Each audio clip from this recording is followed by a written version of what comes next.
오늘 날씨가 아주 쌀쌀해졌습니다.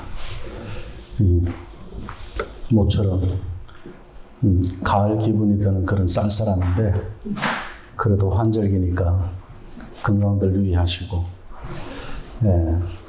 왜 우리가 건강을 유의해야 되느냐면, 육체적인 그런 건강뿐만 아니라 또 우리에게는 영적인 굉장히 귀한 그런 가치를 가지고 있는 존재이기 때문에 그렇습니다.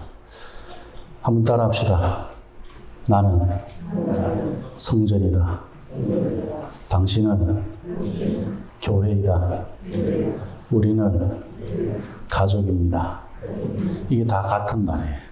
하나님 나라 안에서는 다 같은 말인데, 구약 안에서 이 말을 했을 때는 이스라엘 백성들이 무슨 말인지 잘 못 알아듣습니다. 근데 학개가 이제 이 말에 대해서 정확하게 키를 이야기해 줍니다. 그 키가 뭐냐면, 우리가 기다리는 메시아가 오는 날에는 우리가 하나님의 성전이 될 거다. 그 성전은 그 누구도 예상하지 못한 그 전에 성전의 영광보다 더 큰 영광이 있는 성전이 있게 될 거다. 학개가 그렇게 이야기하고 있습니다.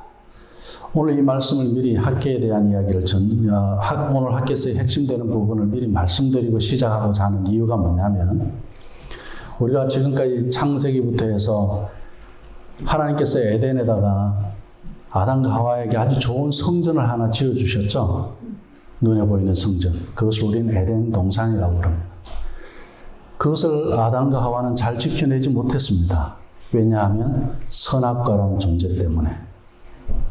근데 그 성전에서 쫓겨난 우리 인간은 그 이후로 죄의 문제를 해결해야 하는 성전의 숙제가 있었습니다.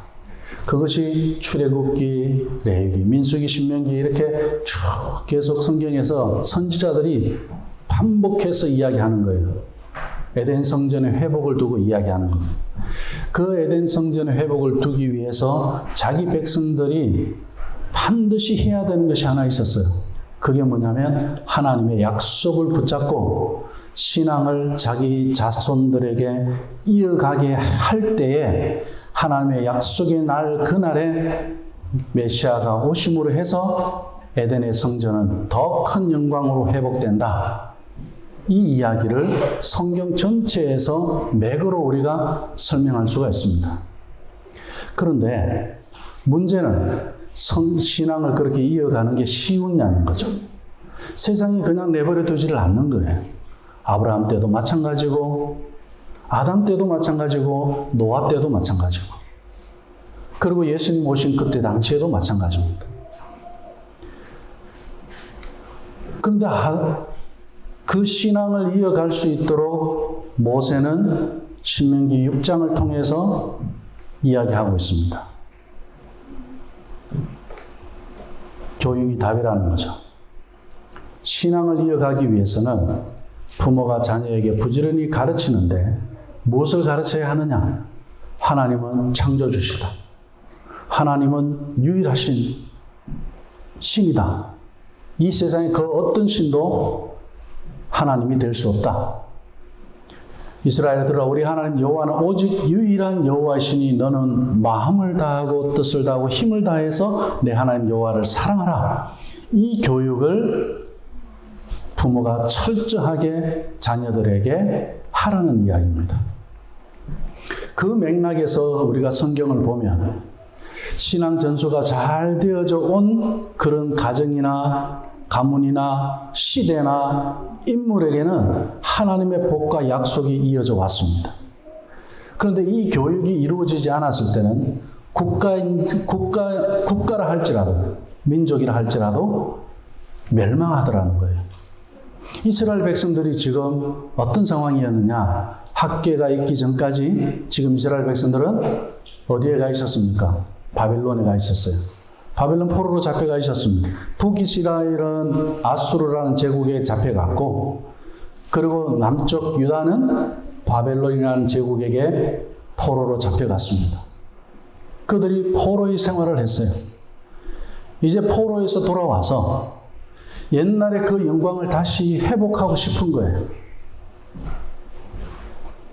이 시점에 포로에서 돌아오도록 해준 제국이 어떤 제국이냐면 아수르 다음에 바벨론 다음에 바벨론을 멸망시킨 제국이 페르시아 제국이에요. 이 페르시아 제국이 이스라엘 백성들을, 유다 백성들을 전부 자기 나라로 돌아가도록 도와줍니다. 이건 하나님의 인도죠. 자, 그러면 돌아온 이스라엘 백성들이 제일 먼저 무엇을 해야 되겠습니까? 나라가 왜 망하고 우리가 왜 포로로 잡혀갔는지, 그리고 하나님께서 이제 왜 다시 예루살렘으로 돌아오게 해 주셨는지를 알아야 될 거 아니에요. 마찬가지로 우리도 내가 왜 구원을 받았고 하나님 왜 나를 사랑해 주시고 그리고 하나님께서 왜 우리 가족을 믿음의 가정으로 이렇게 주셨느냐, 이걸 알아야 되는 거예요. 전에 죄의 종이 되었다가 이스라엘 백성들도 그들이 바벨론의 포로가 되었다가 그들의 노예가 되어 있다가 하나님께서 이제는 그들에게 자유를 주셨는데 자기 나라로 다시 돌아오게 했을 때는 하나님께서 분명한 이유가 있고 목적이 있습니다. 그것은 성전 회복이에요. 성전을 다시 짓겠다는 거예요. 성전을 다시 수축해야 되고 다시 세워야 되는데 이 일을 위해서 학개라는 선지자를 하나님께서 보내신 겁니다. 성전을 왜 세웁니까? 성전을 왜 세워야 하느냐? 지금 돌아온 백성들이 앞뒤를 너무 모르고 있어요. 왜 모를 수밖에 없느냐면 상황이 그래요. 한번 생각해 봅시다. 우리가 지금 포로에서 돌아왔어요. 돌아와서 보니까 나라가 그동안에 황폐해져 있는 그 상황이 포로로 잡혀갈 때보다 더 좋아지지 않았어요. 더 나빠지면 더 나빠졌지. 자기 고국은 더 오히려 저 난민촌보다 더 엉망인 그런 곳이었습니다. 자, 포로에서 돌아오게 되니까 기뻤어요. 처음에는 너무 좋았어요. 고향으로 우리가 돌아가는 그 기분을 한번 생각해 보자고. 그렇게 좋았지만 돌아가서 보니까 어떻습니까? 고향이 옛날에 그 고향이 아니에요. 그리고 또 어때요? 그렇게 내가 가고 싶었고 그렇게 내가 사모했던 그 고향에 가니까 할 일이 너무 많아요. 근데 하고는 싶은데 뭐부터 해야 될지는 몰라요. 황폐해져 있으니까. 그때 백성들이 생각한 게 제일 먼저 뭐예요? 우리 한국 국민들의 특징이 하나 있죠. 우리나라 사람들은. 젊은이들도 그렇고 항상 우리 한국이 왜 부동산의 문제가 심각합니까? 다른 어떤 나라보다도. 내 집 마련에 대한 그 간절한 소원이 어느 나라보다 큰 나라가 우리나라예요. 땅도 작고 인구는 많고 그런 데서 내 집 마련을 해야 되는 거예요. 포로에서 돌아온 이스라엘 백성들은 그랬어요. 제일 먼저 내 집 마련이 필요했어요. 자기들이 쉴 수 있고 자기들이 거기서 잘 수 있는 그런 안전한 곳이 필요했던 거예요. 그래서 다 같이 우리가 지금 제일 먼저 해야 할 일은 뭐냐? 집을 짓자는 거예요. 그래서 열심히들 자기들 집을 짓고 있는데 학개 선지자가 뭐라고 이야기하느냐면 여러분들 당신들 지금 집을 짓는 것이 우선이 아닙니다.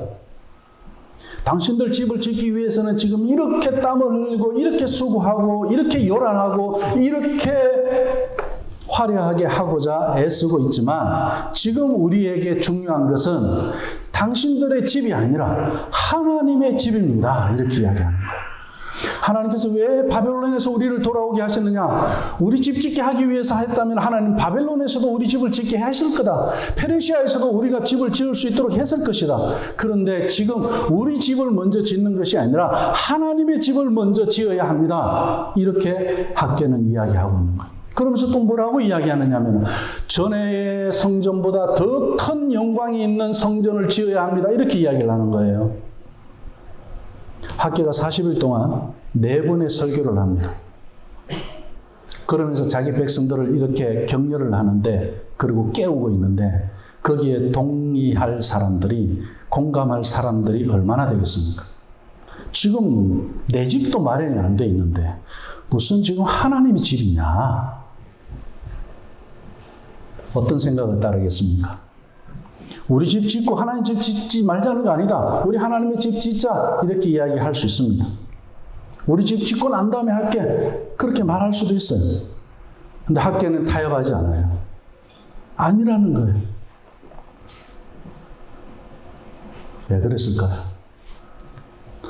학계는 그 시대를 읽는 사람이었어요. 왜 하나님의 백성들이 지금 페르시아에서 다시 자기 나라로 돌아가게 하셨는지 학계는 알고 있었어요.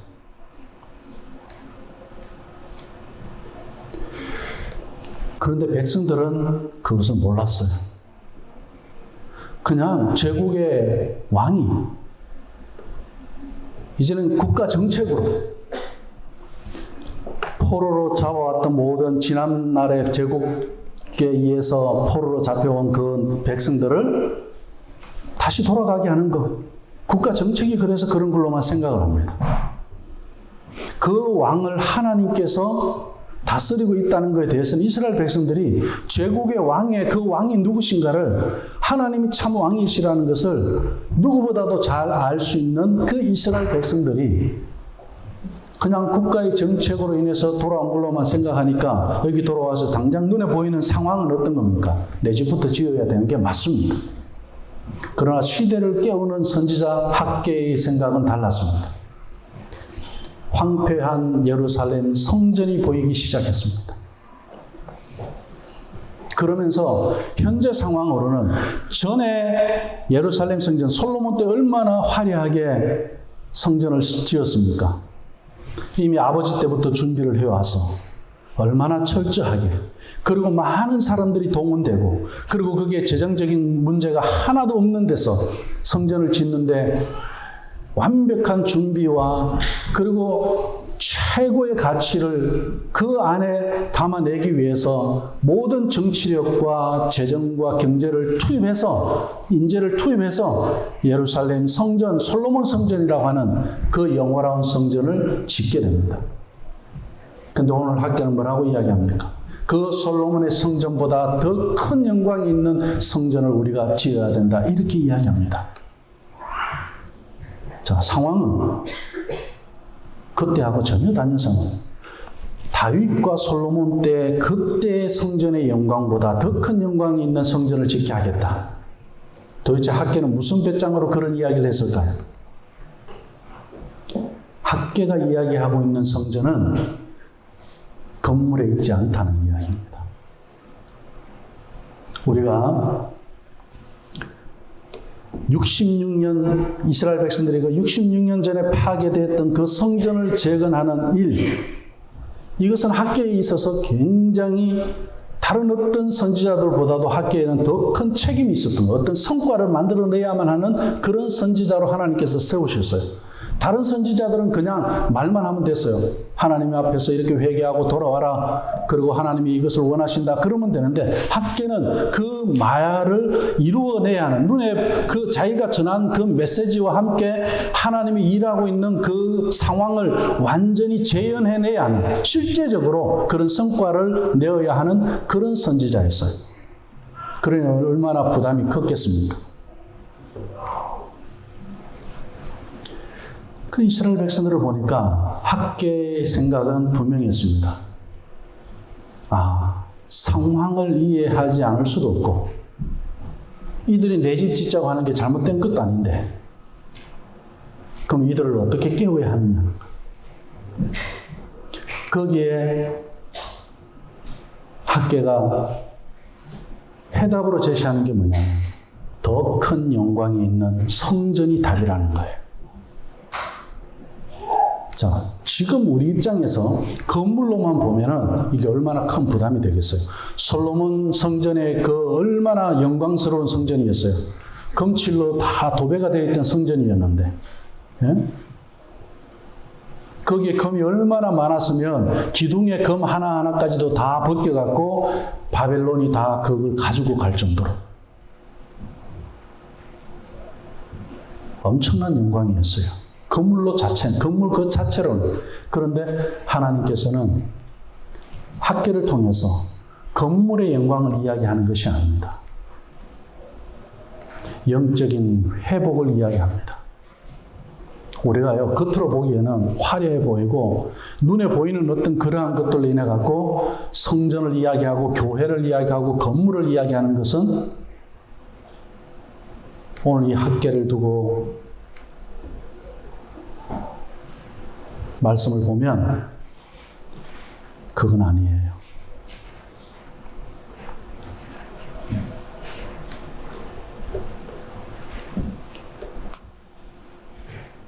눈에 보이는 건물로서의 성전을 말하고 있는 것 같지만 지금 현대 교회 건축에 대한 동기부여를 하기 위해서 그대로 대입하는 것은 주의해야 합니다. 우리가 보통 교회 성전을, 교회 건축을 할 때 인용하는 본문이 이 학계입니다. 당신들 집은 있는데 하나님의 집은 없다, 이렇게 해서 그렇게 설교합니다. 우리가 그렇게 이야기하다 보니까 이단의 공격을 받게 되어 있습니다. 잘못된 해석을 하기 때문에.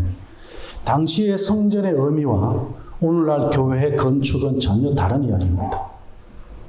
오늘 말씀은 학개서의 복음이라 할 수 있는 이 2장 9절의 말씀에서 건물 그 자체가 아니라 메시아를 통한 성전의 영광을 예언하고 있습니다.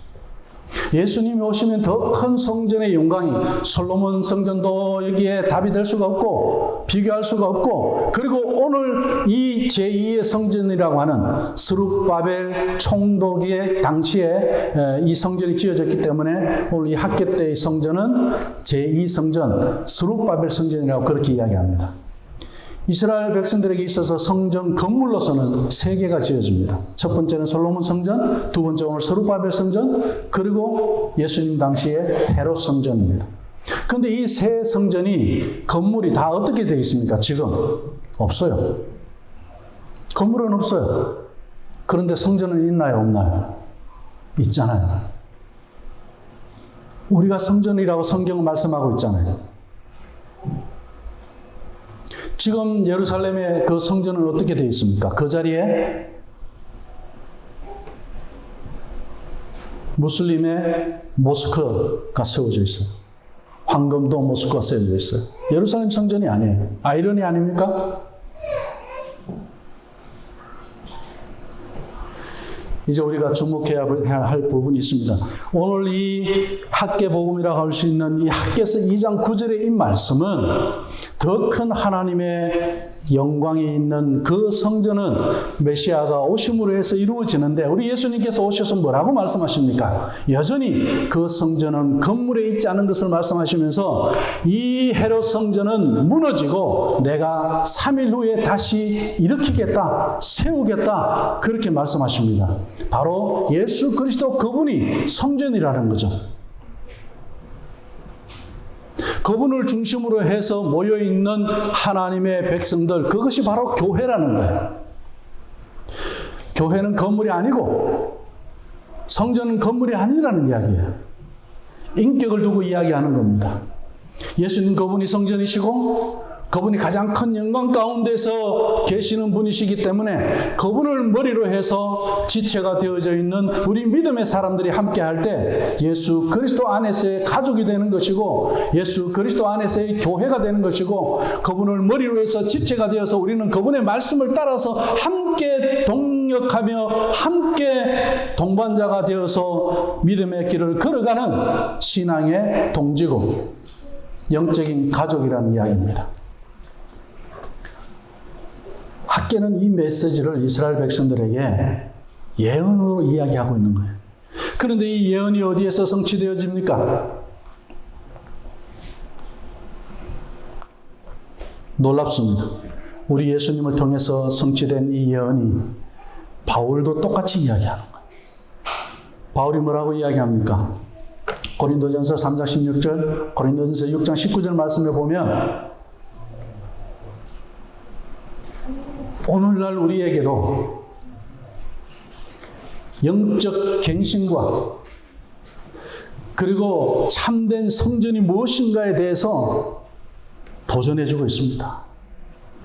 예루살렘 그 솔로몬의 성전의 영광을 찾고 그리고 스룹바벨의 성전의 영광을 찾고자 하는 그런 무지한 사람들에게, 교회가 건물이라고 생각하고 신앙생활하는 사람들을 향해서 바울은 무엇이라고 이야기하느냐면 너희가 하나님의 성전이다 이렇게 이야기하는 거예요. 고린도서 3장 16절 말씀에 바울은 이렇게 선포합니다. 너희가 하나님의 성전인 것과 하나님의 성령이 너희 안에 거하시는 것을 알지 못하느냐. 이걸 안 믿어요, 이거. 내 안에 하나님의 영이 거하시는 걸 믿지를 않습니다. 내 안에 하나님의 영이 거하시는 성전이라는 사실을 믿지 않아요. 오늘날뿐만이 아니라 학계 때는 더 그랬겠죠, 당연히. 그들이 눈에 보이는 내 집만 짓고자 했죠. 학계는 지금 눈에 보이는 스룹바벨 성전을 짓는 데서 그 성전 건물로서만 끝나는 성전이 아니라 더 큰 하나님의 영광이 있는 성전, 메시아가 오심으로 해서 이루어질 그 성전에 대해서 이야기하고 있는 겁니다. 오늘날도 우리 동일한 거예요.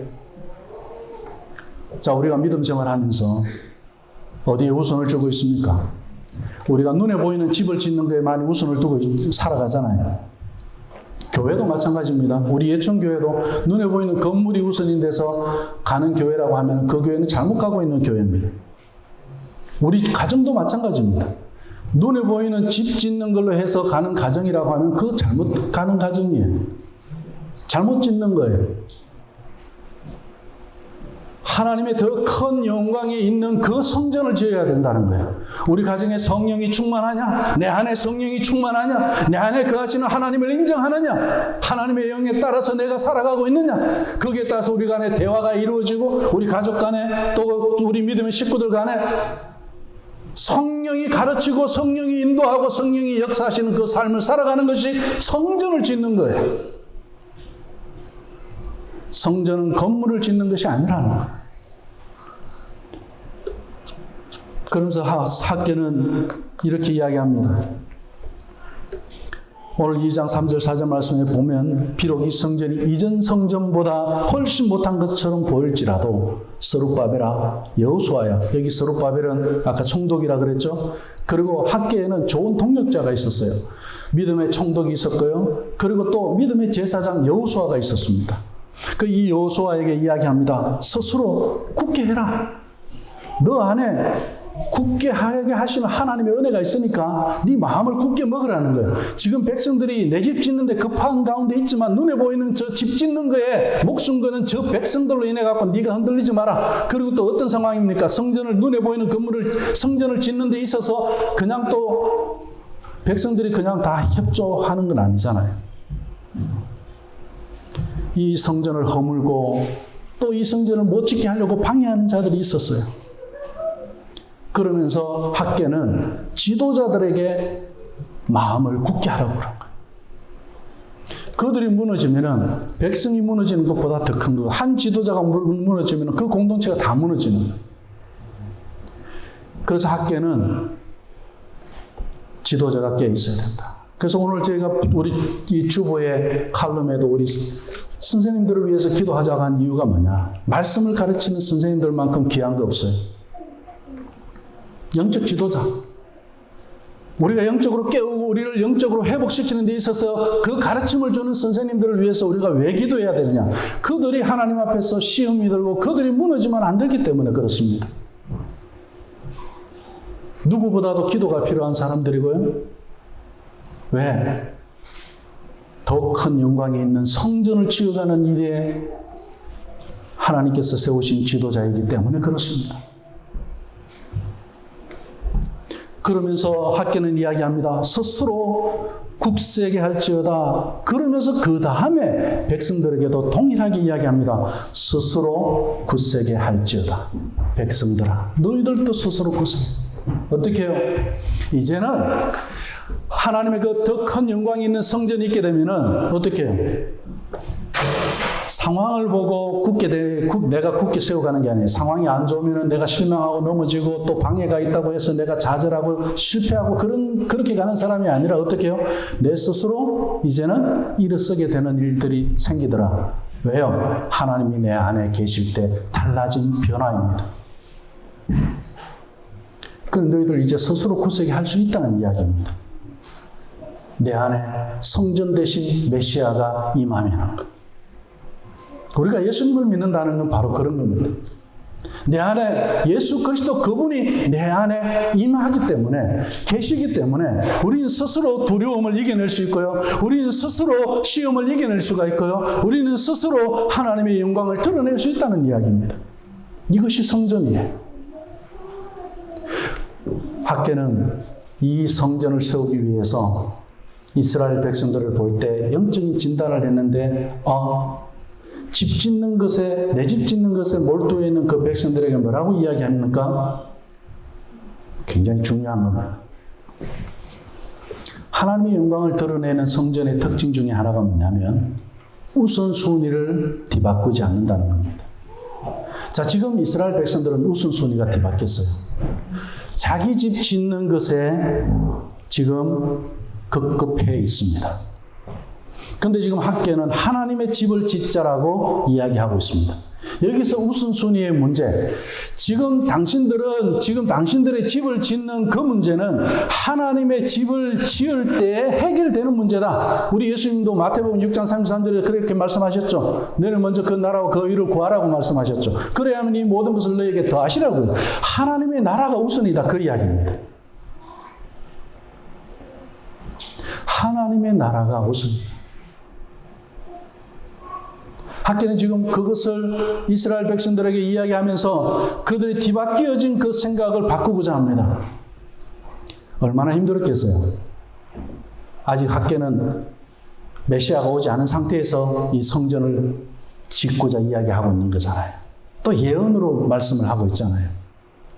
눈에 보이는 성전만이 아니라 눈에 보이지 않는 참된 성전을 예언하고 있는데, 지금 바울이 이야기하는 것, 초대교회가 성전에 대한, 이제 교회가 뭔지 성전에 대한 그 예루살렘 눈에 보이는 그 성전이 아니라 예수 그리스도 그분이 성전이라는 것을 깨닫고 믿고 생활하고 있는 그들과는 너무나도 다르게 학개에게는 얼마나 어려움이 있었겠습니까?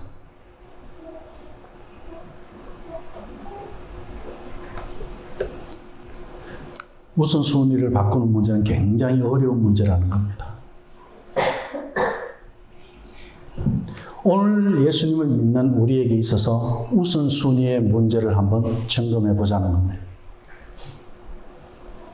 우리 흔히 이야기하면 이런 거죠. 기도가 우선이 되느냐, 예배가 우선이 되느냐. 구체적으로 우리가 그런 것을 말할 수가 있습니다. 오늘 하루 우리가 시작하기 전에 하나님 앞에 먼저 기도하고 모든 일을 물어보고 하느냐. 그죠? 우선순위. 맞습니다. 그런데 우선순위가 뒤바뀌어졌을 때, 여호수아처럼 하나님께 물어보지 아니하고 기본 족속을 받아들임으로 해서 평생의 후손들에게 가시를 남겨두게 되는 그런 어리석은 일을 범하게 되잖아요. 하나님께 묻지 않는 것 때문에. 이런 우선순위가 뒤바뀌어져서 발생되는 문제들이 성경의 곳곳에서 우리가 찾아볼 수 있습니다. 온전한 성전이신 예수 그리스도, 그분을 통해서 성령이 내 안에 거하시지 않을 때는 그런 일들이 여호수아도 있을 수 있고요. 학개 당시에 이스라엘 백성들 가운데도 얼마든지 있을 수 있습니다. 그러나 오늘 예수님이 이미 오셨고 예수님을 믿는 우리에게 있어서는 우선순위를 바꾸고 싶어도 바뀌어지지 않는 것이 정상이에요. 그런 은혜를 입은 우리들이에요. 그런데 우리가 왜 자꾸 우선순위를 망각할까요? 오늘 말씀 처음 서두에서 당신은 교회입니다라고 우리가 서로 그렇게 격려했던 것처럼 내가 성전이라는 사실을 믿지 않기 때문에 그렇습니다. 이것을 알아야 돼요. 우리 아이들이 왜 소중합니까? 신앙을 이어가야 할 우리 후손들, 말씀을 맡아가야 하는 그런 우리 자녀들이기 때문에 믿음 안에서 물론 그것도 맞죠. 그러기 전에 왜 우리가 소중하게 봅니까? 내 새끼니까? 그렇게 생각하면 미운 짓 하면 싫어지는데요? 성전이기 때문에 그래요. 저들은 하나님의 거룩한 전이기 때문에 그렇습니다. 그래서 귀한 거예요. 고린도전서 6장 19절 20절 말씀에 너희 몸을 두고 이야기하는 거예요. 너희 몸은, 우리 몸은 어떤 몸이에요? 이 땅에 있을 때 필요한 것일 뿐이에요. 그럼에도 불구하고 우리 몸을 어떻게 귀하게 말씀하시느냐면 너희가 하나님께로부터 받은 바 너희 가운데 계신 성령의 전인 줄 알지 못하느냐. 바울이 그렇게 묻습니다. 질문합니다. 마찬가지로 오늘 우리도 마찬가지예요. 바울 때만이 아니라 우리에게도 계속 질문해야 됩니다. 네 몸이 하나님께로부터 받은 바 너희 가운데 계신 성령의 전인 줄을 알지 못하느냐. 이 질문을 해야 하는 거예요. 너희는 너희 것이 아니다. 값으로 산 것이 되었으니 그런즉 너희 몸으로 하나님께 영광을 돌리라. 우리는 이제 하나님의 더 큰 영광을 드러낼 수 있는 성전이라는 것을 바울은 이야기하고 있습니다. 아마 우리 한국교회가요, 교회 건축하기 위해서 그렇게 애쓴 것처럼 이 성령의 전을 세우기 위해서 우리가 애썼다면 한국이 달라졌을 겁니다. 눈에 보이니 건물이 없다 할지라도 한국은 달라졌을 겁니다. 마찬가지입니다. 그래서 사람이 중요한 거예요. 그래서 사람이 귀한 거예요. 하나님의 성전이기 때문에. 말씀을 냈습니다. 학계가 전하는 더 큰 성전의 영광이 무엇입니까? 우선순위가 바뀌지 않는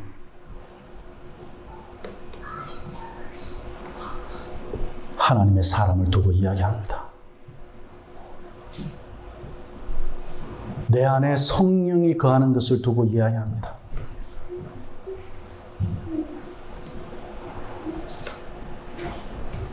그 하나님의 영광스러운 성전은 영적인 회복을 말씀하고 있는 거예요.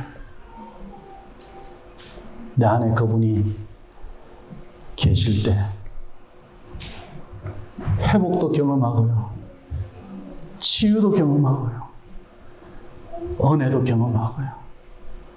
하나님께서 나를 통해서 영광 받으시고자 하는 것들을 얼마나 많이 드러내시고자 하는지 몰라요. 내가 밥을 먹을 때든, 내가 잠을 잘 때든, 아니면 내가 공부를 할 때든, 아니면 내가 지금 운전을 하면서 간다 할지라도 하나님은 영광 받으시기를 원하는 것이에요. 왜? 우리는 성전이기 때문에 그래요. 오직 하나님 중심의 그 우선순위의 삶으로 영광스러운 그런 성전이 되어 가시기를 주님의 이름으로 축원합니다.